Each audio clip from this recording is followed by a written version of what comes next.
Hello, everybody, and welcome back to the channel and another video. This is the Arsenal Show, episode 3. Let's get right into it.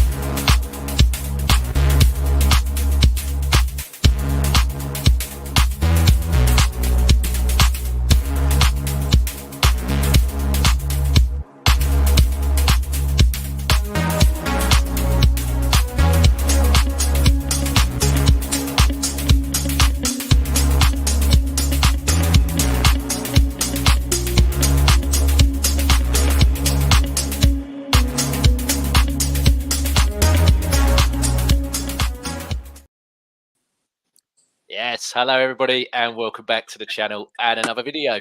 So joining me this evening, I have two great guests who've never been on together before. But I said that I would get it done this season, and I got it done within a week. So I am much better than Ticketmaster are at giving people Oasis tickets.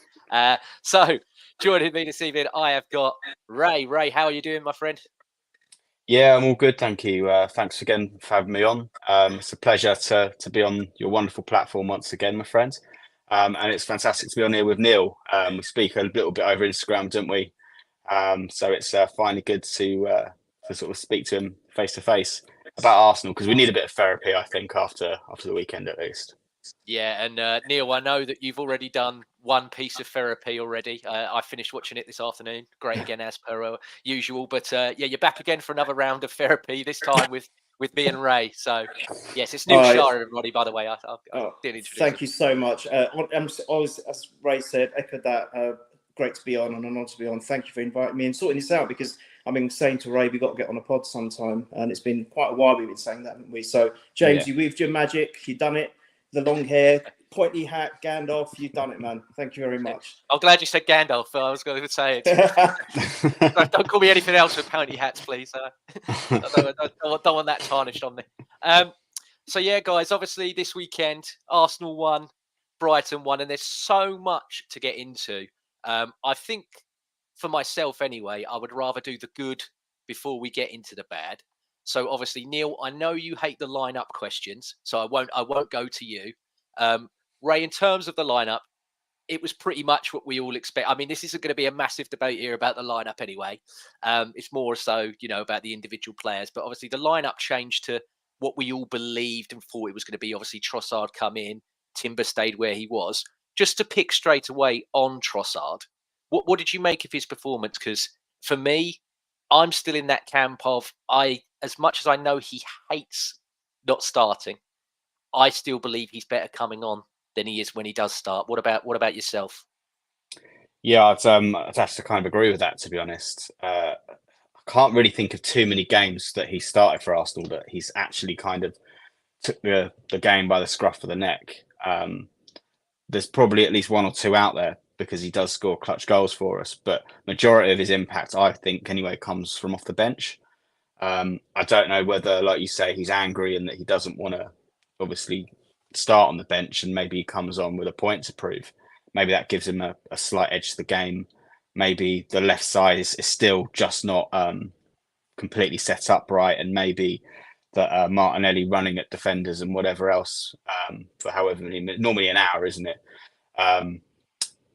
Completely sort of throws it, and then it's a different option. I don't know, but yeah, I agree. I think a lot of Arsenal fans feel like this anyway, don't they? That Trossard is a better sub or finisher than he is a starter. So yeah, it's a difficult one, because when he had the impact that he'd had against Villa, I think everyone, including myself, felt like he should start. That was definitely warranted. But yeah, it was just a bit flat, wasn't it, really, from him and how he started. Yeah. And Neil, what about you? I know I can see you nodding with both of us along there, like the Churchill dog. Yeah, always. But yeah, I mean, you're probably in the same camp, right? He's not as effective as when he starts, sadly. No, he's far more effective coming on as an impact sub for me. It's a shame, because I think he's got so much talent. He always tends to change a game. He gives us new ideas. It's very dynamic, but he tends to do that better coming on as a sub. I don't know why. It kind of reminds me of Giroud. I thought Giroud was always better as an impact sub, because the legs were slightly tired, and he would come on with his strong, powerful frame and hold the ball up and just give the defenders problems. I find him very similar. Giroud didn't like it, did he? And then he was off. And then obviously Trossard, after he scored that goal against Villa, was trying to make a statement, wasn't he, to Arteta. Well, you got your chance, mate. I don't think you really took it with aplomb, did you? So I'm with you on that one. So yeah, apart from that, I think the team was pretty much, self-picking, wasn't it, this time around? But yeah, agree with you on the Trossard thing, 100%. Yeah, and just quickly as well on Timber. What did you make of Timber's game, Neil? I'll go to you first this time. For me, I don't know what people are expecting here from someone that's just come off such a bad injury. I think they're expecting, one of the greatest footballers of all time to appear out of nowhere. I think on the ball, there's still that part of his game's going to improve, like when he inverts and when he gets in the bit. But defensively, I don't know how anyone can slate this guy. I think he very rarely loses a duel. He's quite good in the air, despite the fact that he's a lot smaller than the other centre backs and the right back that we play with. He's not as statuesque as them two, but he times it. So he's like, if I get the leap before there, I'll get the ball. I don't understand what more this guy has to do for me. I think for the first time, obviously saw him against Man City. I was like, oh, you're a player. I mean, we saw glimpses in the preseason as well. But in that game, I was like, this guy's a serious player. And he's come in this season. And I still don't understand the critique from certain people in the fan base. Because not only are the anti-Arsenal always against us, we've got some toxic idiots within the fan base. The problem is we can't win, or the players can't win. We have Zinchenko, can't defend, but he's better in midfield, and look at him go. Timber, who can defend, but look, he can't progress with it. I mean, he's a defender. At the moment, he's playing left back. What's that? That's a defender. He does that brilliantly, as far as I'm concerned. He makes some great touches. And in fact, wasn't it for our goal? He started the move anyway from the back, which Saka, beat Dunk for. So at the end of the day, I think if he hadn't sustained the injury at the beginning of last season, I think the fans would have got what they expected. I was expecting. Do you remember I was saying, I'm not looking at Rice or Havertz. I'm looking at Raya. I'm looking at Timber being the player of the season. I said it right from the start.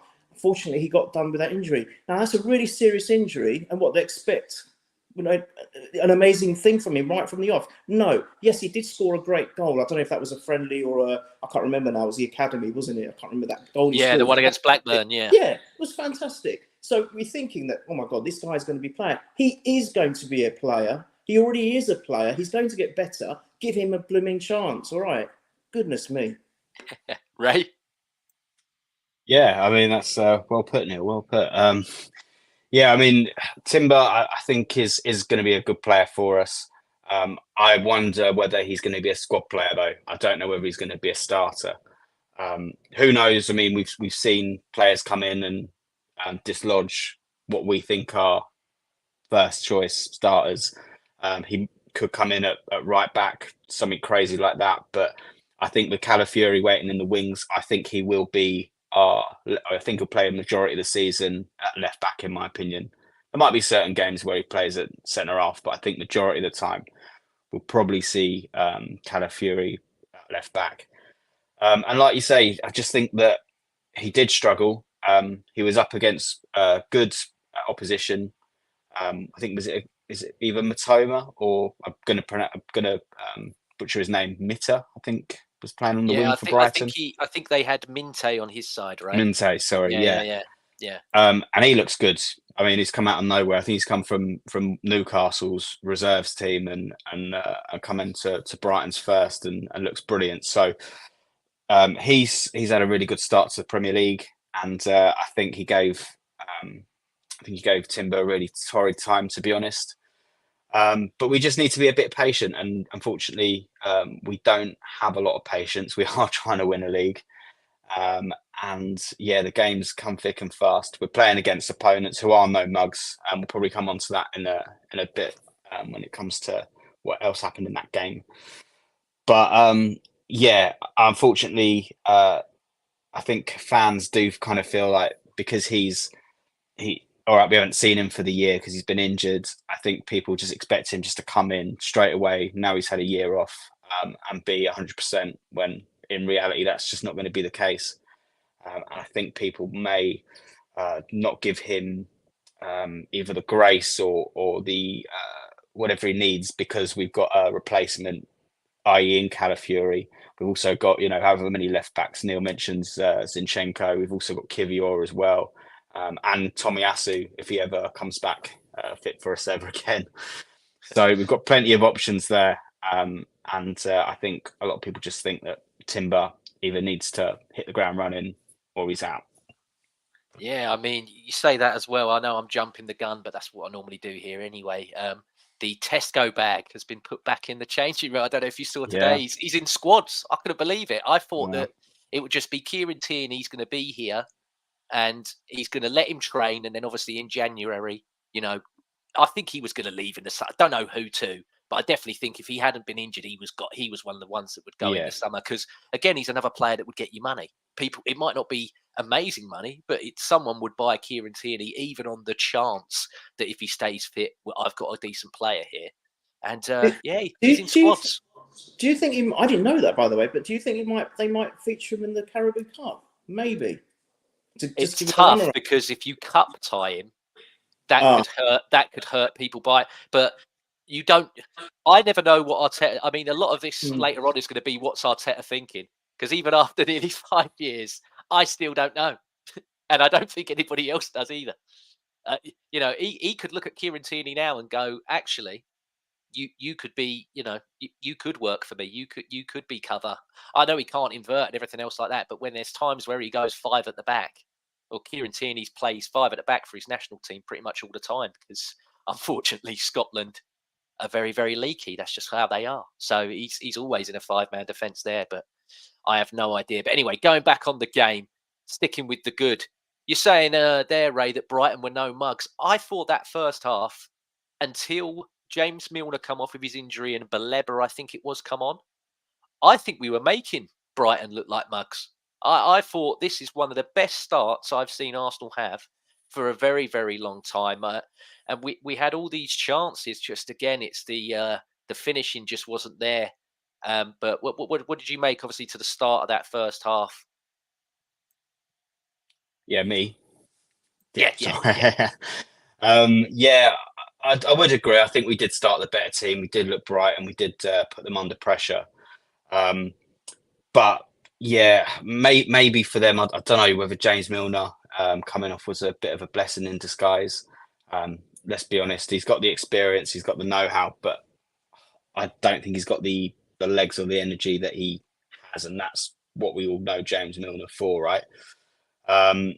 So yeah, I think him coming off Baleba, or however you pronounce his name. I'm going to butcher a lot of names tonight. But I think he came on, and I think Brighton had to do something tactically that maybe we just wasn't really either expecting, or we weren't really sort of set up for, and we didn't really have the ability at that moment in time to adapt. Like I say, I think they did put us under a bit of pressure, and when the game goes away from you, we need to be able to rein it back in. And to be honest, up until the goal that we scored, I don't really think we did. I think it was a bit of a chaos game. I think we're good first 15 minutes. I think between then and when we scored, I thought it could have, anything could have happened. We had a bit more control after we scored, but yeah, it was always a little bit in the balance that first half for me. Yeah. I mean, obviously we get the goal, Neil. It's a brilliant goal, as per usual. It's the main two that we all want to do the business for us. And for me, I've watched you guys speaking about it on Purely. I've listened to a few of the others as well, listened to Mike's. I've watched stuff on the television and everything. And I know that obviously us as the fans have mentioned it, but I was quite shocked at the lack of the response from I think it's so clever from Saka to anticipate that that's going to fall, because he's got no right really to jostle Lewis Dunk off the ball like that.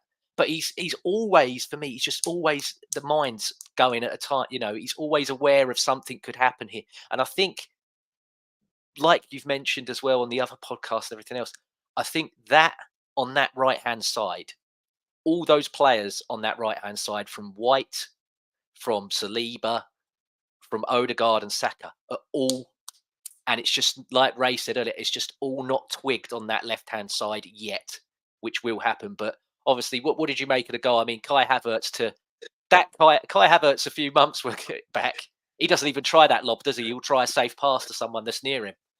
This is a guy that's brimming from ear to ear with confidence. And what a lovely goal. Absolutely full of confidence. I think the initial Kai Havertz we saw, I think it was a hangover from Chelsea, to be fair. I really believe that. Just quickly, digressing slightly, I think Sterling's going to be the opposite, by the way. I know we'll talk about him later today. So where Kai, I think, has been kind of, come out of that horrible time, and he was, I think, a little bit subdued. I think it's going to be the reverse with Sterling, so that's good stuff for us. But anyway, I think he is what Martinelli needs a little bit of. But if, a few months ago or before 2024, he would have played that safe, or he would be looking to play it, pass the ball rather than attack it. It's like the header he scored, wasn't it? Who was that against? What was the first game he played? Yes. He's become more aggressive in front of goal, if that makes sense. And that was a deft lob. That was the first touch lob. You talk about how well Saka did, but also that was a great piece of skill from Havertz. And I don't think it got the credit it deserved. I thought that was a really damn good goal. I mean, I've seen Perez do things over the keeper and stuff, and people have just drooled all over it. I don't know whether it's just because it's Havertz. I don't know. But you're absolutely right. We seem to be so strong on the right. That's where we've got to develop on the left. I think that is our Achilles heel. I think defensively we're fine. And we mentioned earlier about Timber, some fans criticising him. But let's be fair. I think a lot of the players, say what you said, James, at the beginning, there was a big chunk of that game. I think all our players were off the pace. I mean, Rice isn't, I don't think, with it. So you can't just focus on Timber. I think there's a lot of players that haven't quite got into the Prem yet, or hasn't really started for us. I think I said it on the period. I don't think we're out of third gear yet, to be honest. So I think there's a lot more to come. But I think Kai Havertz and Saka, the only concern, I think, is, I mean, obviously they're going to get the numbers. They always do. Even if Saka's he's a bit quiet and we're worrying about him. So what are you doing, Saka? You're not finishing. You should have done better with that finish, which happened in this game as well. He's always going to get the numbers. Somehow he just does it, like you're saying. His brain's always going. Somehow he'll find a way. And Kai Havertz, I think you can rely on him now. Yeah, he'll miss a couple. He did in this game. But he's going to score as well. There were times when Henry didn't score. Come on, I mean, you talk about Henry and Bergkamp as if, look back, I remember there were times that we were frustrated with them. So, I think we've got as good as we're going to get on the right at the moment. Now, I think we've just got to focus on the left. And you've got players, you've got Calafiori, Fori, that said, or Rico, as I call him. Sterling could potentially play on the left. We're going to build that. You've got Mourinho coming on that side, who might be more of a Xhaka role. It's all looking good. We're going to get there. Trust me, guys. Yeah, I believe you. I'll take your word for it. But obviously, that first half towards the end, obviously, Neil, we've got the WhatsApp group and everything. And pretty much, I think it was one of the only times ever in that whole time that I've been in that WhatsApp group, me and Jack disagreed on something. He was saying that he didn't think that we were overly creative in that half. And obviously, I said, no, to be fair, that Saka one, he has to score. The Odegaard one definitely has to score. That was, for me, that was easier than the Saka one. I mean, that was easier than the Saka one because Saka had to bring that one down. But I thought that we created enough, just we wasn't clinical. And then it's the usual of, okay, it's half time, do your talk, come out here and let's go. Because I thought, to me, that this is easily a 3. We'll do these about 2-3-0. I when I predicted with Melvin last week said tight 2-1. I was like, it's going to be really, but I was shocked at how well we were handled. And I was just like, they're going to come out a bit, which is going to help us. They're going to want to play. They'll leave the gaps. Let's exploit the gaps. And obviously, we start off second half, Ray, quite well. And then I'll go to you first, but it's one of the most ridiculous things I've ever seen in football. The red card, Ray. Now, I know he touches the ball, and that, to me, I'm not absorbing Declan Rice of complete blame. Because, to me, I'm like, yeah, he's rolled it, and it's flicked the back of your leg, but you have kicked it. And sadly, we all know that every single one of these refs is rubbish. Like, regardless, all of them are rubbish. But especially when it's the first 3, 4, maybe 5, 6 games of the season, especially when they make new rules, one of them stands up, chest pumped. I'm the bastion of the rules. So what? Someone somewhere is going to completely f this up within the first 1 to 6 games, like I said. But yet, I don't like to go down the conspiracy route in terms of the refs, but it just feels like it's always us. I know it happens to every other, but it just feels when something new or some circumstance that, Martinelli getting 2 in one game, Tomiyasu with this threat. We've got so many that we can go through. But Ray, what was your? I mean, I'm guessing what your opinion is going to be, but Yeah, I mean, I'm completely baffled by it, to be honest. Had you not invited me kindly on tonight, I probably would have just not watched it because it did wind me up at the time. I had probably seen it at least 10 times today. And yeah, man, I'm fuming with it. I really don't understand. Like you say, I know there is a touch there, and it just obviously just delays the restart. But I mean, there's so many facets to that incident that I just can't get my head around. I mean, the first one is that the ball is actually moving; it's not actually still, which I believe, is an illegal move anyway. Therefore, the kick should have been retaken. The second one, in my opinion, and maybe I'm just misinterpreting it, but I haven't really seen many people mention it. When Declan Rice is walking away, how far away is he actually from the incident? Like, it's not like 10 yards, for example, what the wall is. Is he a far enough distance away that he can, get out of the way, kind of thing? If it's in his area or his vicinity. So you could argue it's a clever move there from Veltman, but I just don't think there's really anything that Declan Rice can do. I mean, if he boots it straight at him, you could argue that he's delayed a restart. Do you know what I mean? And then the fact that that Veltman has actually just sort of kicked through and just absolutely clattered Declan Rice.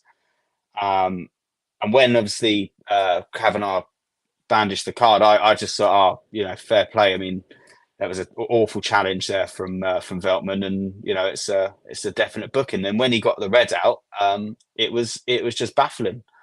I was actually watching the game in a local bar, my local football club, non-league team, and I was the only Arsenal fan there. Everyone else doesn't support Arsenal or supports Brighton. So I was the butt of a lot of jokes there. I was told that Declan Rice is an abomination and is a disgrace to football. No, they didn't say that. They actually said it was a shocking decision. They're all different rival fans, like I say. A lot of Brighton fans were there as well. They were baffled by it, and the whole thing is just confusing. And considering that João Pedro absolutely booted one 10, 15 yards earlier in the first half, and no card or no challenge, is just bonkers to me. The fact that the referee decides that this is the time that he's going to apply the rules, as you say, he's going to be a stickler to the rules, I think is just crazy. Where's the common sense? There isn't any, to be honest. Refereeing and common sense just doesn't exist. It's funny you say that word common sense, Ray, because IFAB, which is obviously the handbook and everything that they go by, it literally says in situations you must apply common sense to maintain the spirit of the game. And that again leads me to last season, Kovacic against Arsenal for Man City. Yeah. They're 2 yellow card. Hell, one of them's a straight red. To me, one of them's a straight red. And yet, oh no, I've got to keep it 11-11 because of the spirit of the game. Absolutely. This is where I lose my head, and I don't want to be one of these guys that completely says that this is the reason Arsenal lost the game. Arsenal have a lot of faults within this game other than this happening, but this stuff doesn't help. And again, like you said there about rival fans and everything else, it was one of the only times for me as well that I didn't see a lot of the rival fans like laughing and going like that. It reminded me sort of last season of what happened with Liverpool at Spurs. And normally, Neil, you know more than anybody, I hate Liverpool the most out of all the teams. I can't abide Liverpool. And yet I wasn't laughing at that. I was like, that's disgusting. That situation. And I think a lot of fans said the same here. But Neil, I'll go to you. Obviously, you've spoken about it already, so it must be ad nauseum for you. I don't want to make you but like you said, it's therapy. So talk us through it again. Sit on the chair, mate. Put your hands behind your head. Lay down. Yeah, If you need to. I'm comfortable. I'm comfortable. Yeah. What I are you can't going to do for me? Doc, I can't what are you write going to do for me? prescriptions. Please, I'm afraid. Help me. Yeah.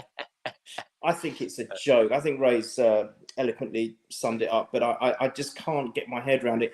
Ray, for me, when the red came out, I thought it was for the Wolves player, for the Brighton player. I didn't think it was for Rice. And then all of a sudden, it's Rice, and I'm like, I just dumbfounded. I couldn't understand it. I think a lot of fans, even John Terry hates us, and he's come out and supported us on this decision. I mean, I think anyone with a reasonable footballing mind, with, as you say, common sense, can see how stupid this was. I mean, even he was Veltman, wasn't it? Was claiming that he went to take a free kick. But if you look at the trajectory of his leg, he's aiming for Declan Rice. I'm sorry. And where is he going to go with that free kick? It's in a really non-threatening area anyway. I don't think there was any other Brighton players around. I mean, I couldn't see it, and the angle's limited. But I think it's all just farcical, the whole thing. And I think it was Jack that said on the pod, he said, why don't they just come and, the referee just comes and talk to them and say, look, calm down, boys, sort this out. And deal with it logically, rather than wanting to be another, I'm the headliner, not the footballing players, not the footballing team, me, the referee, because I'm from up north. And, obviously I support the clubs up there. I'm joking, but you know what I mean. I just found it an abomination. He's born in a city hotbed. Yeah, exactly. Where he lives is literally, it's Man City country where he lives. Yeah, and James, you know what? You said that it feels like it's always us. It is. I think it is. All the new stuff is always on us, and then it never repeats, does it? That's a strange one as well. I just find that there's no consistency. I think other teams do get the brunt of rubbishness as well. It's not just us, but because we're Arsenal fans, we really feel it when it happens to us because we get so much of it. And then the fact that, the other guy just boots the ball halfway down the line, that's okay. That's not time wasting. Oh, no, of course that's not. But Declan Rice deviating the ball with the little feather touch, oh, no, that's a yellow card. I'm sick of it. I really am. And yes, it's not about making excuses, but I've always said this, James, when we've got a bad slice of luck like this, of course it's going to change the game. It always does. It doesn't matter whether we've taken our chances or not. Sometimes you can have a really bad game, but you get that slice of luck to win it. Like, the champions of old used to. Man United were very good at it. They would sometimes have a really rotten game, but they'll still come through somehow. And that's the kind of thing that you need. We get it the other way around.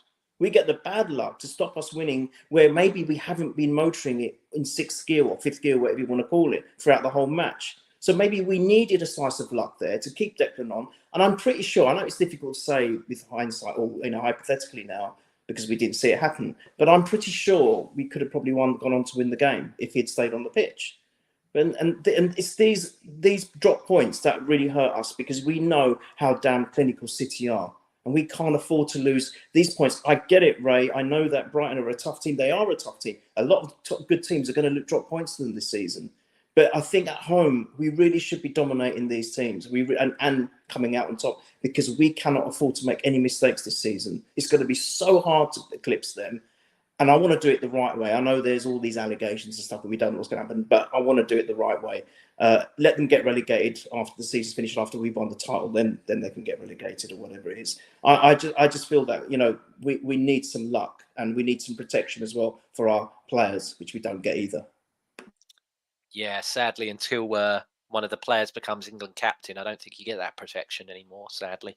But no, you make the point there, Neil. And yeah, I agree with you. 11 versus 11, they had 5 shots up until that point. They finished the game with 22. So it could, I get what you mean. We're saying it does change the game to a certain extent. My problem is, and I still feel this way, is that whenever an emotional moment happens, Mikel Arteta, for me, is still reactive and not proactive. And that, to me, still bothers me after this time in his, because I'm like, I know it's your first job, but that's something you should know by now.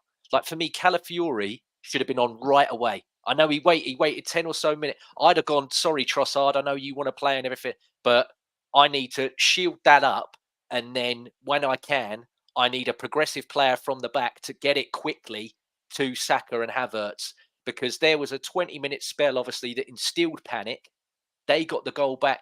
Neil, there were times where it looked like those midfielders that were left and that front line had just met. They didn't know who they were. I mean, what was it? Odegaard, 44, 45% on his passing accuracy. You'll never see that. You'll never see that from him ever again all season. All season long. And I mean, for me, again, like we were saying earlier, Neil, certain players escape criticism. I've always said it. You've always said it. Ray's the same. I don't care whose name's on the back, what level of state. I will say it as I see it. I think he's not had a great start to the season. Declan Rice has had a dreadful first 3 games. And I really wish that we were tactical like the other clubs and pulled him out. I'd be going to him, have a whole week away, and then come back, because I'm like, he's going to play 90 minutes in both these bloody Nations League crap, whatever it is they've made up now. Yeah. It does my head in. But yeah, Ray, I mean, obviously they get the goal back and everything else. But what did you think? Did you think that we, obviously, clearly we dropped the points, but the reaction for you, what did you think? Did you think it was like too delayed, or? Yeah, I mean, I think Calafiori was waiting in the wings to come on literally just as they scored. So I hear what you're saying, James. Maybe it's just unfortunate. Do you know what? I think I've got no evidence, obviously, of this, but my gut feeling is if we have 11 men, we don't concede that goal, because it is just a ball straight through our midfield and through our defence. And I mean, it's like watching Manchester United defend, isn't it? It was absolutely terrible. But yeah, I mean, I just think with 11 men, when I'm saying Brighton are a good side and they're no mugs, I'm not, saying they're Real Madrid. But what I am saying is that they can get on the ball, they can put you under pressure, they can put you under the cosh, sorry. And I believe in our ability to defend, to be able to keep them out. And it would have been a nervy 1-0 or 2-1 or something like that. But they got that bit of luck. They got that move. It went through, obviously, and the bit of luck was with the save that came back out. And I think there's a lot of people saying about Thomas Partey maybe not tracking João Pedro in the end, but I think it was just a whole comedy of errors from our whole team. I don't think we can just pin it on one man, really. So it's a really frustrating goal to concede. Like I say, last season in particular, I can't remember us conceding a goal like that. I don't know what you boys think, but it was a really disappointing one. And with 10 men, like I say, Brighton are a good side, and they kind of, how do I put this? It's a home game for us, but when we've had a injustice, or what we feel like is like an injustice, the momentum of the game switches. They've just scored, and we're sort of looking around at each other like, what the hell's going on here? It can be very difficult. And Brighton, they can bring on, this is what I mean. Brighton can bring on players that cost 20, 30 million pounds. They're all international footballers. And if they wanted to sell half their squad, they'd probably have a market value of, 300 million or something ridiculous. So this is what I mean. They're a dangerous team. And when you let them back into the game, as was what happened, I think it was always going to be a little bit scary. And they did have chances, as did we. I do think we need to caveat that we had 2 big chances, in my opinion, with Havertz and Saka. And maybe on another day, maybe if our heads we just make better decisions up front, then maybe it's a different outcome. But like I say, I'm just so disappointed with how it's panned out in the end, and we need to bounce back pretty quickly. I know there's an international break, but when you see Manchester City play later and Haaland just bags another hat trick, it's demoralising, isn't it? So we need to get this international break done. I'm hoping that our players come back fit and healthy. because the last thing we need is any more players missing. And then let's try and attack the next round of fixtures, because they're going to be hard, aren't they?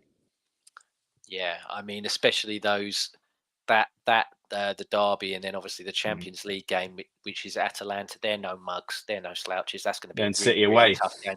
Exactly. Yeah. Exactly. And it's after that first like the group of three in terms of league fixtures, they're not too bad. Like I'm looking at that thinking, to be fair, we could get quite a lot of points here, but I just we can't afford to, we can't lose either of those two. We have to get at least 4 points. I mean, I want 6, but we have to get at least 4, especially with this that's happened already. Neil, I'll go to you obviously for their goal, and Ray sums it up how I've normally said it about Arsenal teams in the past. I haven't really seen it this much with the current Arsenal crop, is that when one person makes a slight error, this team never seems to bail each other out. But yet, it normally last year it has been, and even at times this season, someone's made a mistake, Raya's there. Someone's made a mistake, don't worry, Saliba's there. This one for me, I'm looking at Gabriel and Saliba, and I don't know if Gabriel didn't go because he thought Saliba was going to go, or Saliba started to go and then thought, oh, Gabriel's going. It just, yeah, like Ray said, it was a comedy of errors and a mess. Yeah, I completely concur with that. I don't think you can blame one individual. I think the telepathy and understanding that Saliba and Gabriel have with each other backfired this time, because they're so reliant on, God, if I'm not having a great moment, the other one's always there.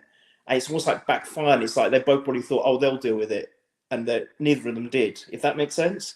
But I don't want to blame any one individual. I think it's easy. I think, Ray, you're absolutely right, by the way. Brighton are a good team. I wasn't trying to put Brighton down. I was just thinking that it's a game that we really could have won and should have won, if not for that stupid decision. That's all I was trying to say. And I you just mentioned we've got 3 away games now with the Champions League draw confirmed. And that's not easy, is it? And I thought that this was such a must-win game, because then even then we could potentially afford to maybe draw even against them lot, because then if we can get points against City, they'll only be potentially only 2 points in front of us. Now we have to beat Tottenham.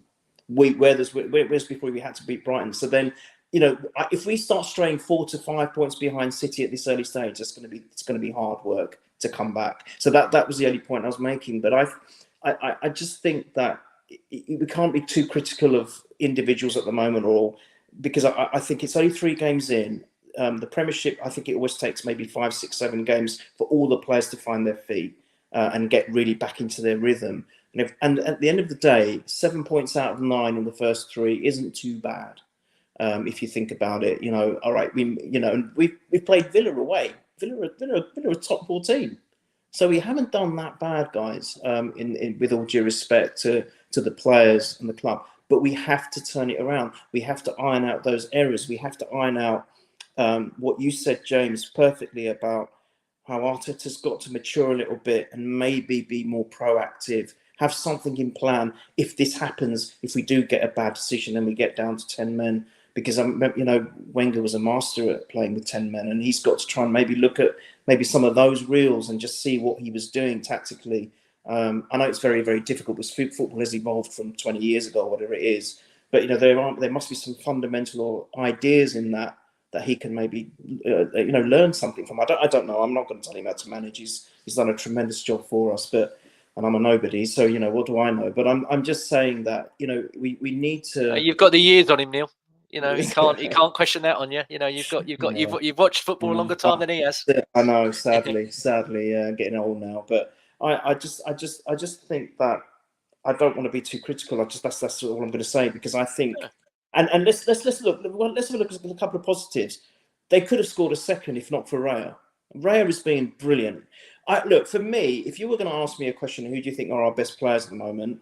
Raya in goal has been fabulous. I think he's getting better each game. To me, he just gets more and more confident. It's almost tangible with him. It's really bizarre. He was twisting going the wrong way, and he managed to still, pivot and save it. And that would have been 2-1, wouldn't it, at that time? Because I think it was 1-1 at that stage. So he saved us. I think he is great, and I think our best outfield player is still Havertz at the moment. I truly believe Havertz is the player for me because of his confidence. So there are some positives, and I'll shut up now. Yeah, no, I think you make a great point there with David Raya, because I mean, we keep saying it, but he caught every single thing. So he stops it at source.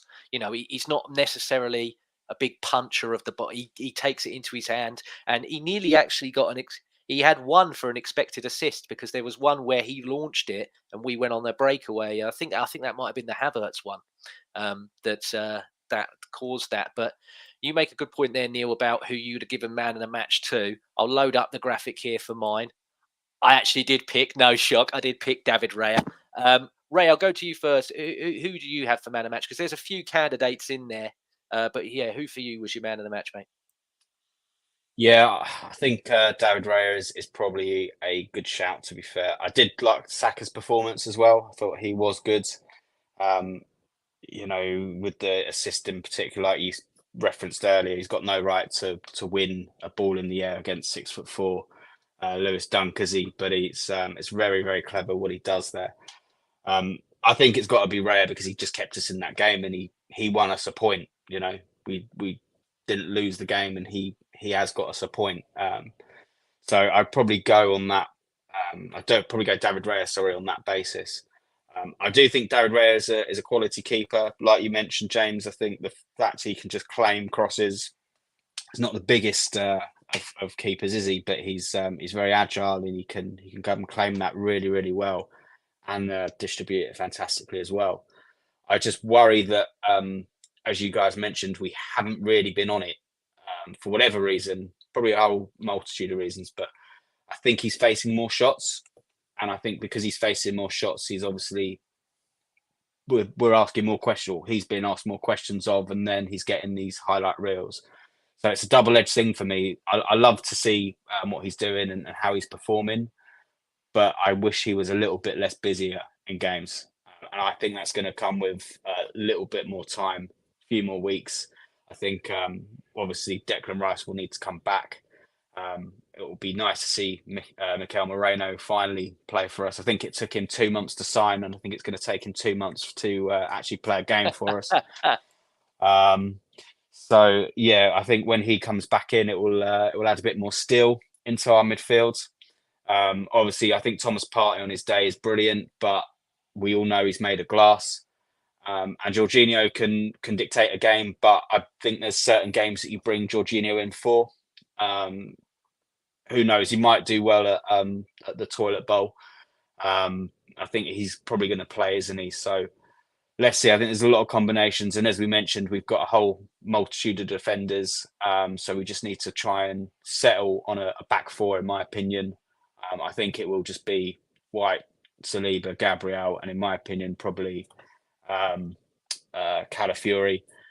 And let's see how it goes. But back to your original question, because I'm rambling a bit now. David Raya was brilliant.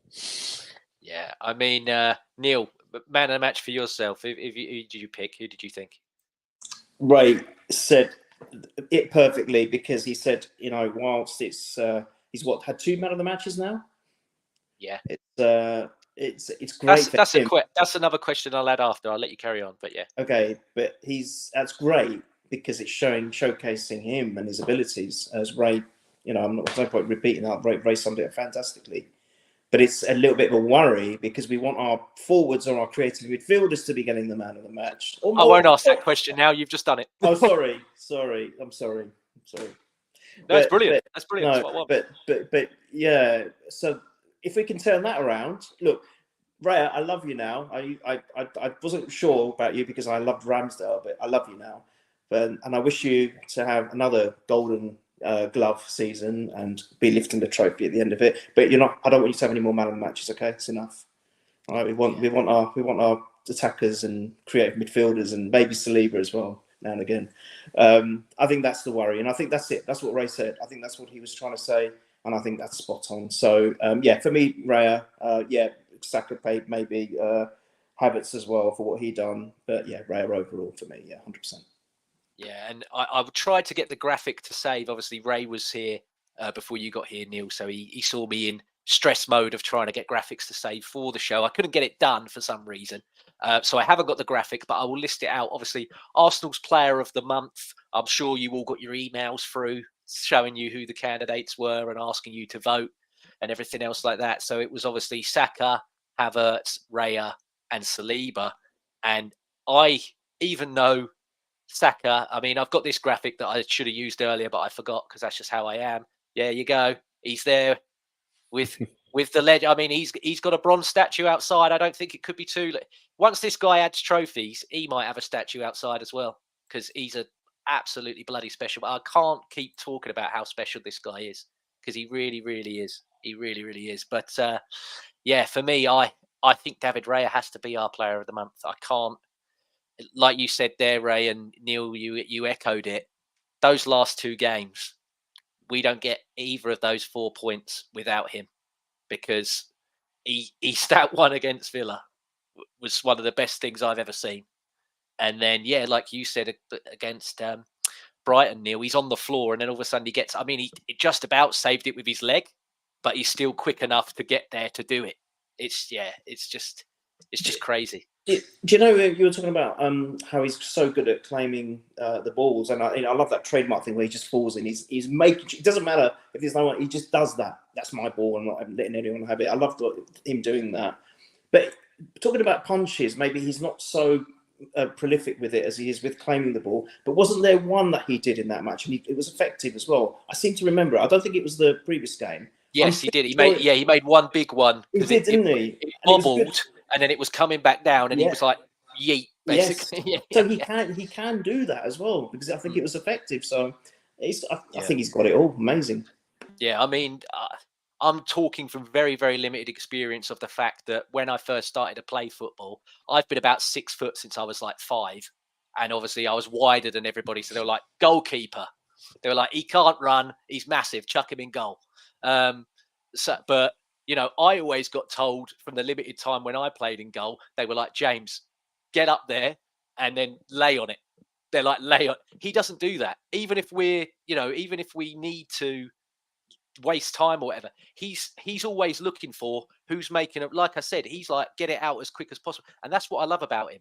You know, like I said earlier about being proactive, he doesn't, you know, muck around, waste time. He's always just as good as he is at defending it. He's offensively thinking as well, which I think in the modern game, you can tell why Arteta loved it. I mean, from the minute he signed Neil, you were like, this is not the second choice goalkeeper. Look at this presentation. I mean, his granddad's been called in. I think his whole village was called in. You know, it was a crazy. It was one of the most insane things I ever saw. I nearly got phoned up and were like, "Oh, we've got a new goalkeeper. Do you want to come in?" And I was like, "Oh, okay, yeah, I'll join it." Everyone seemed to be getting an invite. You know, you can't win a ballot for a ticket, but you can all go see David Raya at the training ground being signed. But yeah, just he is a very, very good goalkeeper, and we're going to need him because, especially in these next 3 games, they're going to be absolute manic and stress. Just to go back on it as well, because I forgot to mention it again. Silly me, sieve, mind like a sieve and what have you. I was very disappointed as well with that decision at someone that I always used to really like, Danny Welbeck for me. I don't want to go into a hatred of him, but because I remember the rules are if you do these you get booked now. You can't be doing that stuff anymore. And he was like, you know, you could hear on the audio, he's like, second yellow. I'm like, you, Danny, how dare you? I mean, this is a guy that given one of them when he left. He got given one of them cannons. I'm like, they're reserved for legends. Let's be right. Danny Welbeck, good player on his day when he needed to be, and he was very injured and what have you. He didn't deserve a cannon. I'm sorry if Mr. Welbeck's listening or his family are listening. You shouldn't have one of those, mate. Post it back. Just post it back if you Petr can. Cech being given one. He didn't deserve, even though he was retiring, he didn't deserve a cannon either. When that happened, it was him, Ramsey, and Welbeck got given one. I was like, the only one who deserves one is Ramsey. I'm like, you two. I was like, bloody hell, they're giving them out for free. Just no, it's a good point. It was because he disappointed me. He disappointed me. I was like, I didn't think Welbeck was that way inclined. No, neither did I. I was shocked. I was like, hang on a minute, why? No, not you. I thought it's got to be an imposter. It's got to be a clone. It can't be the real one because I've always thought of him. Or he's come across as quite quite a nice kind of, common sense fuel guy, if that makes sense, if I'm making any sense at all. But that's how he's come across to me. And then he's acting more petulant with doing that. It just didn't suit his personality. That's what I'm trying to say. It's so out of character from what we have seen as fans watching him on the pitch and maybe even off the pitch. Just very out of character. I was quite shocked at that. So yeah, it's a great point to make. Actually, it's a great shout, James. Yeah. I mean, sorry, go on, sorry, guys. I was going to say it just shows the inconsistency going back to the officials, because in the Blackburn Burnley game this weekend, Blackburn striker got sent off for a second yellow for waving an imaginary yellow card, and you see it a lot of the time as well. I think in the Champions League, for example, players getting booked for it. So again, it just shows the inconsistency that we all tear our hair out, because it's incredibly frustrating to see one incident go unpunished and another, allowed to run. Yeah, I'm trying to remember what country in South America it was, because there was this whole big thing about like the worst yellows you've ever seen. And I'm trying to remember what country in South America. I want to say it might have been Argentina, but there was a guy whose father had passed away like in the week. He played the game. He was on 2 goals. He got the hat trick. He's been booked earlier, but he's obviously scored the hat trick. Shirt's come off and he's got the vest with his dad. And the ref went, "I've got a book here. You took your shirt off." And he's like, "You kid?" He's like, "I've done this for my dad." Like all the other players were like, "Come on, like come on." And he's like, "No." He's like, "You took your shirt off. You're not allowed to take your shirt off." I was just like, "This shocking." I remember seeing it on Twitter, just like, "Oh, what?" I was like, "Really?" I think the only way that's acceptable is if you're Sergio Ramos' son and you get sent off in your dad's name, because he always gets sent off. Yeah. I think other than that, it's disgraceful, isn't it?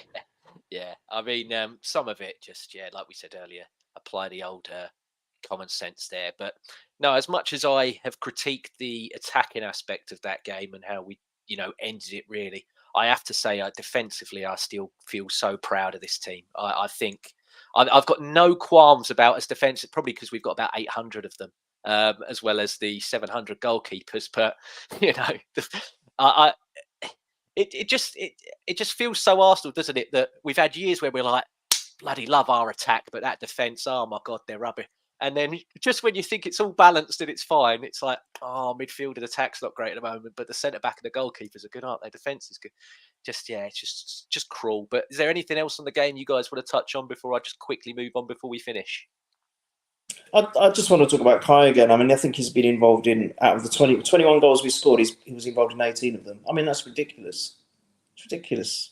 All right, everyone goes on about Haaland. Yeah, all right, Haaland gets hat-tricks and breaking records and all that stuff, but I think he's just a finisher. I think he's just a goal scorer. I don't think he's got much more to his game. I've seen games where Havertz is trying to get back to defend. He's doing all sorts of things.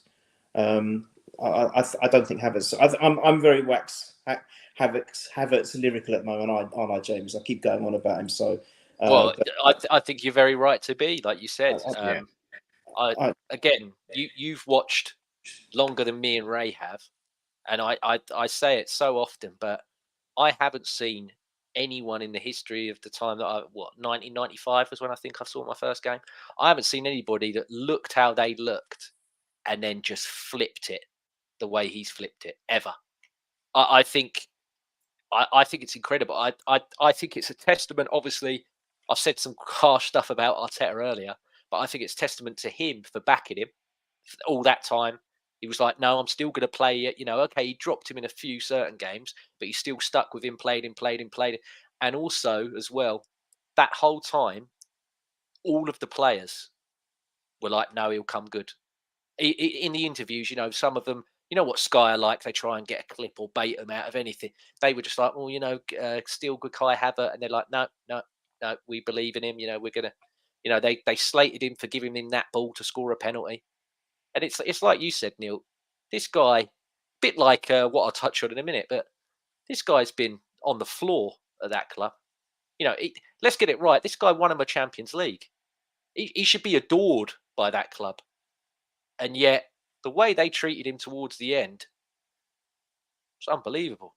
Unbelievable. And yeah, the turnaround is absolutely fantastic. So how many goals do you reckon he's going to score for us this season? Altogether or just league? In the league. I think 20 plus. I think on the rate on the Nice.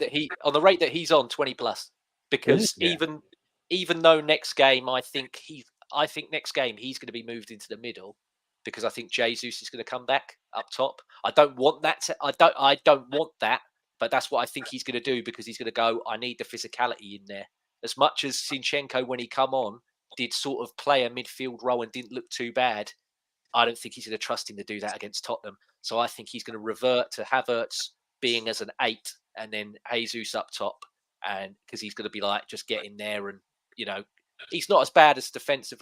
I mean, a lot of people were moaning and complaining, but he played 6 games at the 8 last season after the New Year, and we won 5 of those games, and the only one we lost was Villa. And I'm sorry, but that Aston Villa game, you could, like you said earlier, Neil, you could blame tons of them for that game, not just him. That had loads of them had a stinker that day. It weren't just Kai Havertz that had a stinker; it was loads of them. So, yeah, that's what I think Arteta's. He could probably surprise me. I wouldn't play him anywhere else but up front now, because, like I've mentioned, the attacking threat has been so lacking, and he's scoring for fun. So I wouldn't want to change it. I wouldn't want to alter it, but. He's a good guy. He's a good professional, model professional. He'll probably go, yeah, okay, I'll sit this one out playing up top like I want to, probably for the first hour or so, because he'll take Jesus off and then swap it and do it that way, depending on what the game state's like. And yeah, he'll do it, and I think he'll do a good job. So, but yeah, easily, Ray, I think 20 goals. Neil? Number of goals? Yeah, just league. All comps is too hard. Well, I you see, that's because you're going to go on to something else, and so I didn't want to kind of get ahead of myself, but I will, because you've asked me that question. I think ordinarily I would have said yes as well to that, but I think because of a certain loan that we've got, I think he's going to be banging in quite a few too. So I think they're going to be shared. So I think there's going to be late teens for both. Okay, but what about you, Ray? Yeah, I think I do rate Havertz, by the way. I'm just asking the question because he's a massive player for us, and we need him to have a big season. I think Havertz is a 1 in 3 striker. Obviously, you throw the assists, and obviously that adds to the goal tally or goal involvement tally. But like Neil, I think it's going to be anywhere between 15 and 20. I think if he gets over 20, I think he's had a fantastic season. He's stayed fit, and he's really led the line well. But yeah, let's just see if there's any disruption, if he can play most of the games. I actually want Jesus to come back as well to give us that option. I do think Havertz should start over Jesus, but again, he's a big player for us. It's just Jesus is always injured, so I do think Havertz will get most of the game time up there. But yeah, in terms of the league, I think anywhere between 15 and 20, and I think that's a good season. But is it good enough to win us the league this year? I'm not too sure. Yeah, I mean, we've spoken about, he has to learn to not play with Declan Rice. I would love to, if possible, if Arteta would allow it. If Saka's not, if you need to keep Saka out and save some legs, save some minutes, I would not begrudge him putting Jesus out wide there on the right hand side, and then Havertz in the middle, because Jesus is very good at beating a player and whipping it across. And I'm like, who better to whip a crossing than a 6'4" guy, like you said, Neil, that's full of confidence, and he's attacking a ball. He's not just doing these, like Melvin said last week. He's not just doing good morning headers anymore. He's having, there you are, good morning headers. He's banging on the door and going good morning. He's not just saying, good morning. He's making a point of it now. So yeah, I think 20 plus for me easily. But you just mentioned it, Neil, and again I've realised that the graphic I was supposed to put Neto on this as well, and I haven't done it, so apologies. But yes, Raheem Sterling is in the building. Just imagine Neto's there, and if you're watching on, if you're listening, sorry, on the audio, then there is a graphic of both of them there. I have actually done it. I'm not in that, so yeah. But one of my favourite photos of Neto, that one just there. Oh, thank you, Ray. Yeah, exactly. Yeah. I think it's one of his best ones. Yeah, I agree. But yeah, Raheem Sterling's coming in, number 30 shirt. I think that's the percent of the wages that we're actually paying for Chelsea for him. I don't know. But yeah, he's got to live up to, Ali Dare, Park Chu-young, Amid Traore, Rio Miyachi, Nketiah used to wear that shirt. if he's anything like the last number 30 that we got on loan from Chelsea, who actually was one of the best loan players I think that we had since Odegaard, Yossi Ben-Ayoun. I think if he could live up to what Yossi Ben-Ayoun did for Arsenal, I'm being serious. I thought Yossi Ben-Ayoun was brilliant. I thought he was so underrated. I do. I thought he was such a good player, Yossi Ben-Ayoun. And yeah, I mean, he's definitely going to get more than 6 goals. I think that's all that Yossi got for it. So he's definitely beating 6 goals for me. But how excited are you for this? I know how excited Neil is because I finished listening to him about it earlier today. So I'll go to you first, Ray, because you're fresh. But how excited are you on this signing? Yeah, I am excited actually. I'll be honest. When I first heard Raheem Sterling was linked to Arsenal, I thought my brain just went, another Chelsea player. We've seen this before. What are we doing? But actually, you take a bit of time and you think about it, and it just makes sense. He's got a lot of Premier League experience. I think it's 5 Premier Leagues, maybe 6 possibly, that he's won. He's still a really good age, 29. And like we mentioned with the likes of Havertz, it's not a first time that Chelsea have mistreated a player, and he's come into not only our ranks but other teams as well. Benefited from the likes of De Bruyne and Lukaku's in the past, haven't they? Or Salah. So yeah, I think it's a really good signing. And for, as you mentioned, James, we're only paying 100 grand out of 320. With no loan fee, and it's just a straight dry loan. There's no obligation to buy, so if he is rubbish, we ain't lumbered with him. So I think it makes sense. He's got a point to prove, and you know what, number 30, I think they've read the room really well here. And all joking aside, because 10 and 14 were available, and obviously they're huge numbers anyway, but certainly for us Arsenal fans. So I think that's just given him a squad number, that he can just then go under the radar a little bit, work under the system of Arteta, because obviously I think we've probably seen Raheem's best work in the Prem with Arteta, as a coach. And I just think it just makes sense on so many levels. So yeah, I welcome it, and yeah, hopefully he can do the business for us. Yeah, I agree with Mike's comment. I actually would like to see that in his first game. Neil, Sterling, talk to me. Oh my God. So I've never liked him because of the clubs he played for. Not him as a person, but the clubs he. So I was very much like Ray, linked with Sterling. I thought, God, that's desperate, isn't it? We haven't got the forward that you guys have been talking about, and I leave it to you on the chats and your pods, James, Jack, and Michael. You're great at it, but I stay clear. But when I heard Sterling, I was like you, Ray. I thought, no. But then it kind of started making sense, because I thought, again, what you said, Ray, so many layers there are to this. I think, number one, the 30 shirt is great because he can go under the radar. There's no pressure on him. But I think he's got a massive point to prove because, again, like Havertz, I think not treated very well by that club. They're just not very good at anything, to be fair, apart from buying success. But yeah, I believe that he's going to have a massive point to prove. He's got fire in his belly, and I think he's going to be very effective. I think he's going to be a player to look out for this season.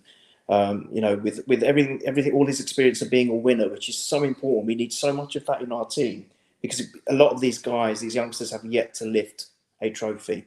And I think it will help them. We've got Jesus in there now. We've got some others. We've got Havertz, obviously, the Champions League winner. We've got that Marino is one.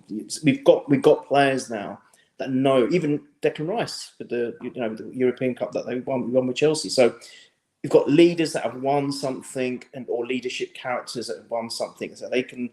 And I think Raheem Sterling's going to be very much like that. I think he'll be almost mentoring the front line, I think.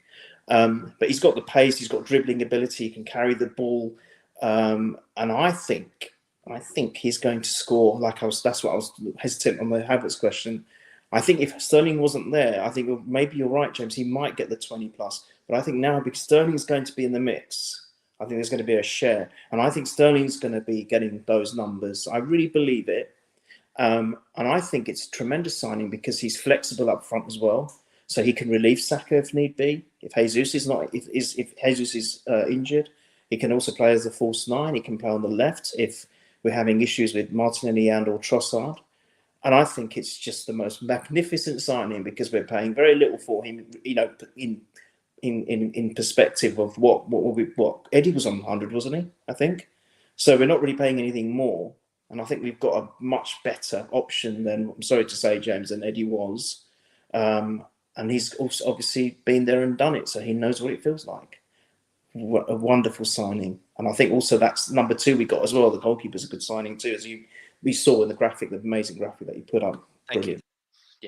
Yeah, they just encapsulated what a great signing he is. Yeah, for me, I look at Sterling and I think to myself, his last season at City, I know City fans are very, they like it, they're not, nasty vitriol towards him. But that last season at City, it was very much of, well, we know that Grealish is going to come in here. We know they're going to sign something, so he's gone. And then he ends up at Chelsea, who, let's get it right, about 18 months before he signed for Chelsea, he's playing for Man City. He goes to take a corner. There's those 3 Burks that make monkey gestures and noises towards him. And then he joins that club. That's got to be difficult knowing, well, hang on a sec here, I'm playing for a club that, let's get it right, only 18 months ago were racially abusing me.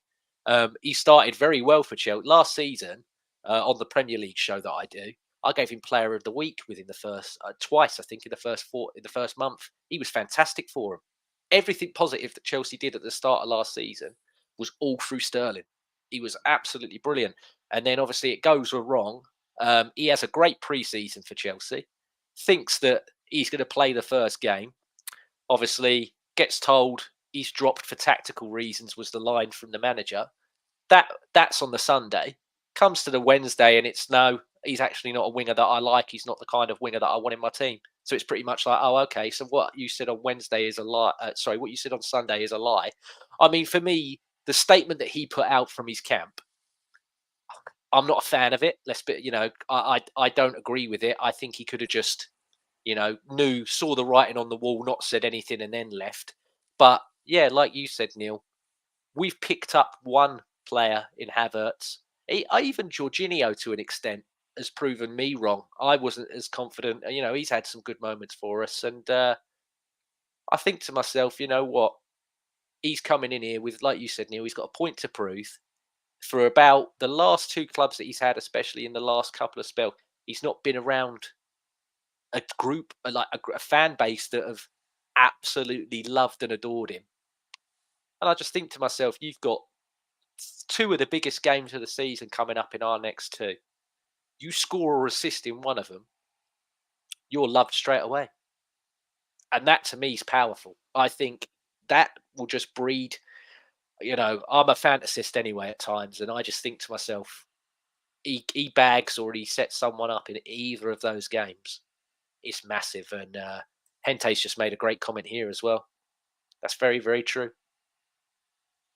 Very, very true. And then back on Neto as well. I think he was 7th or 8th best goalie in the league last year. So to get, a 7th or 8th best goalkeeper in your division for a minimal fee, as much as this Garcia did look good for Espanyol, whatever one it was that he played for, 30 million on a backup goalkeeper. That would have been crazy. That would have been absolutely bonkers. Especially with the level of money that we've spent already.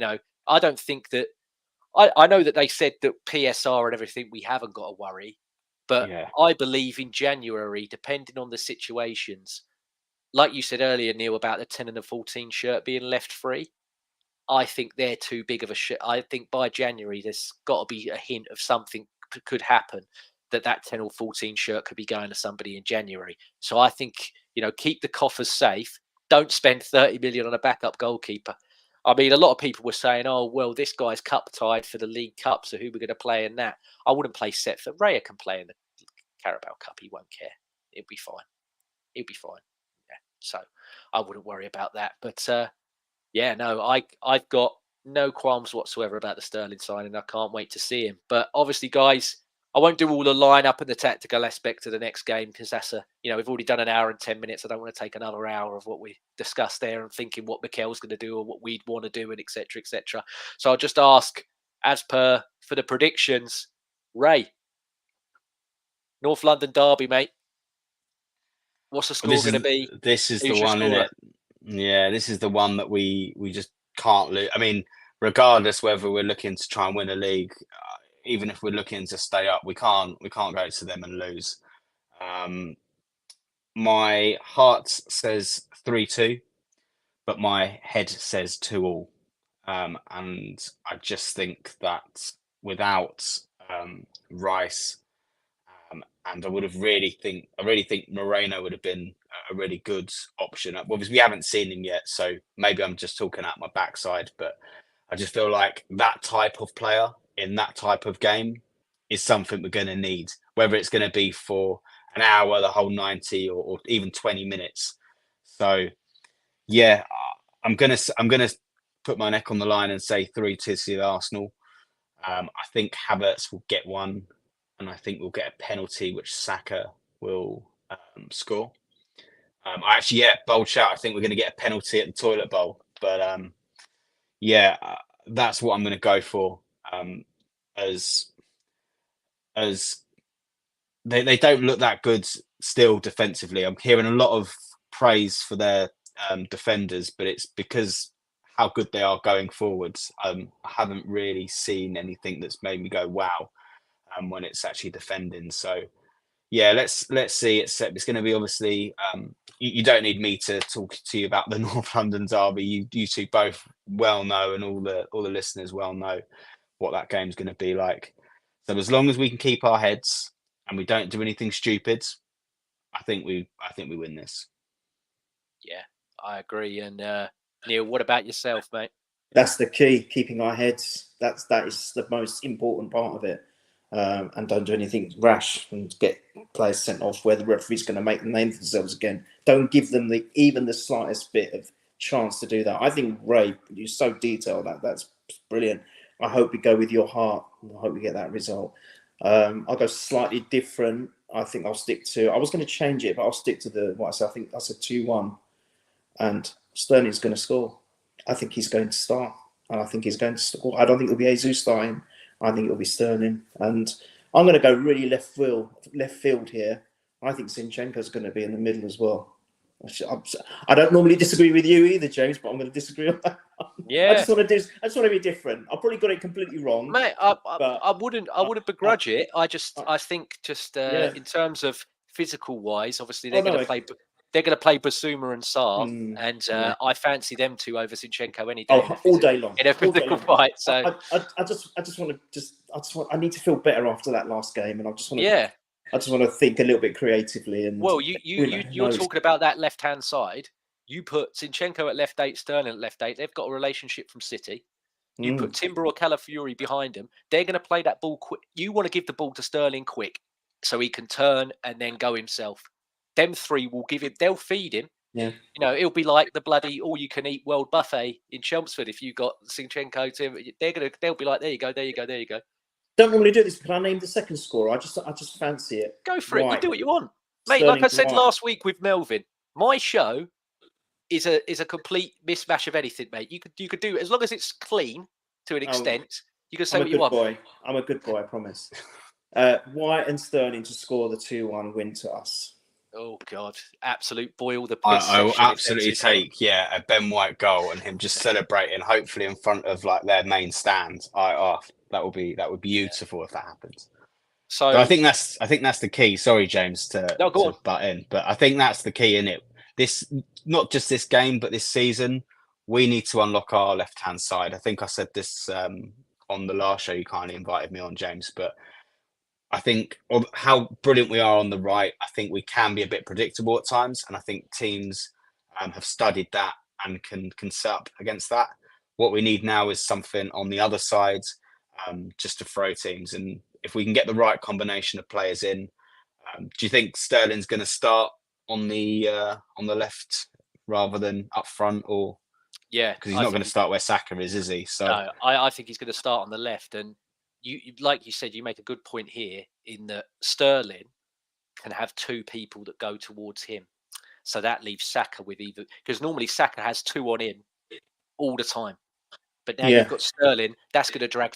They're going to think we need to get two on that side. Right, Charles. And then you leave Odegaard and Saka all that space on the other side. So that's what I really like about the signing is that teams we come up against are going to go, hopefully, fingers crossed, oh bugger, they're doing me from both ends. Sorry, like we said, clean. I'm trying to be as polite as possible, but that's what they're going to think. They're going to be like, I'm getting it from all sides. I can't cope. That's what we want, and that's what I think is going to happen. And I believe he's going to score as well, Neil. I do. Do you know? That's sorry, James. Yeah, no, I really do believe that, and I'm glad you've concur. Do you know what? That's one thing I do miss about Jesus. I think Jesus, when we first got him 2 seasons ago, he was electrifying. He really was. I don't know whether it's injuries or lack of confidence or something else is going on, but those first few games, do you remember? I was thinking the defenders can't defend against him because he's everywhere. And he does something, he just does off the wall stuff. It's just ridiculous. Oh, Michael, for God's sake. But I just want something like that to return. And maybe with Sterling, we've got it because he's so versatile at the front or at the top end of the pitch. So, yeah, love it. Love it. Yeah, I'm going to go 2-1 as well. I'm not going to do the same as you, Neil. I'm going to go 2-1. And I think Saliba, because I agree with what you said, Ray, defensively, it's Van de Ven. Spurs fans will try and convince you that Romero is what Saliba is. Yeah. He's nowhere near. This guy is Bobbins. He is absolutely Bobbins, Romero. And I'm like, he's a red card waiting to happen. He's just not a good defender. And again, their goalkeeper's suspect. Again, they try and convince you that their goalkeeper's like one of the best that's in the league. He's not. He really isn't. For an Italian goalkeeper, he's a disgrace, if anything, really. And then, yeah, I still think they're sus from set pieces. So I think Saliba's going to get one in the air. And then, yeah, I do believe I'm manifesting it. I think Sterling's going to do it, Neil. I'm with you. I think Sterling's going to score. And if he doesn't score in this game, then I think he might score at the Etihad. So, but yeah, you talk about Jesus coming back. I'd definitely play him in that game against Atalanta because I don't know what it is, but when he hears the Champions League music, it's like putting steroids into a fighter. He just goes insane. He turns into Vinicius Junior. Yeah, He's next level in the Champions League. I don't know what it is about the Champions League music, but he just turns into. Even though they've changed the song now and put more trumpets in, he'll still twig him. It will still set him off. So, that's what I'd be doing. I'd be locking him in a cage with AirPods on, just playing it on loop over and over again, and then lift him out in Italy and just go, just release him. That's what I'd be doing. But yeah, that's my thoughts on anything. But yeah, Ray, thank you very much. Where can people find you if they want to hear more and they need to hear more or read more? Yeah, well, thank you very much for having me. I thought I'd come on today and just sort of maybe promote the Instagram rather than the Twitter or the X, because as I mentioned to you before, I've got a very hate relationship with Twitter these days. It's much of a muchness. I'm fed up with blocking Enzo Fernando profile pictures and Cole Palmer now, and the occasional Nicholas Jackson as well. So yeah, if anyone wants to follow me on Instagram, it's Ray Kasim 92 there. I just sort of post basically football and me walking my dogs, really. So yeah, if you're into that, you can't beat that. You can't beat that. That's a if I didn't follow you already, that's a must follow. Football and dogs right away. Neil, I know where I can find you, but where can everybody else find you? I don't want to be found. I just want to be. Come on. Yeah, no one knows. I'm off the grid. No one I noticed the knows. champions, the champions tag there, Neil. Oh, of course, we're winning it. I truly Very brave of you. I'm full of confidence. We're going to go third time lucky, and we're going to do it. Manifest it, my friend. Oh, 100%, we're winning it. We're winning it. I don't care what Liverpool are doing, and I don't care what City are doing. I don't care. Haaland can score 600 goals. We're still going to win it. Come on. Brilliant. But yes, Brilliant. I'm lucky enough to know. By the way, Ray's account is lovely. I tend to comment on it and stuff. It's got some good pictures and things. And if you love dogs, you love football, Ray's the account to follow 100%. I'm lucky enough to be on James when he invites me on. Become slightly more regular on it. And then obviously you've got Michael's pod about Arsenal by all, and then you've got Purely Arsenal as well, which is Jack's pod. So I'm very fortunate to be on several pods, and yeah, that's where you can find me. You can stomach watching, listening, or whatever with me going on about rubbish. There you go. Brilliant. No, thank you very much, guys, and yeah, I'm really happy that we managed to hook this up and get get all three of us on, because it's been a long time coming, and yeah, it won't be the only time this season. We'll definitely do it again. But yeah, thank you very much, everybody, and thank you for, I've set up this on audio now, so I've got the older RSS feed and everything else, and it gives me the detailed statistics of where people are. Now, I don't know if you're doing this on a VPN, but if it's not, then all the listeners from last week that are from Russia and that loved me and Melvin, that are from Kenya and loved me and Melvin, Nigeria and loved me and Melvin, hello. Like, thank you so much, because, I felt like Pitbull. I was like Mr. Worldwide. I was loving life last week. I couldn't believe it. And then someone said to me, it was my brother. He's like, it's a VPN. And I'm like, cheers, Dan. Thanks. Brought me right back down to earth. Just typical. That's what he does, though. He grounds. They're tuning into you, James, and then watching Russians EastEnders, aren't they? Really? So well, yeah. I think Russian EastEnders is just opening a window and see what's happening outside, isn't it? It's not even a show. Yeah, it's true. Just a 24-hour live stream. Yeah. James, thank you for having us both. It's been so fun. I loved it. Thank you so much. Yeah, it's great. Thank you, mate. And Ray, brilliant. I've waited Cheers, guys. to be on a pod with you for ages, and it's been fantastic. So thank you as well. All right, everybody, take care, and we'll see you soon.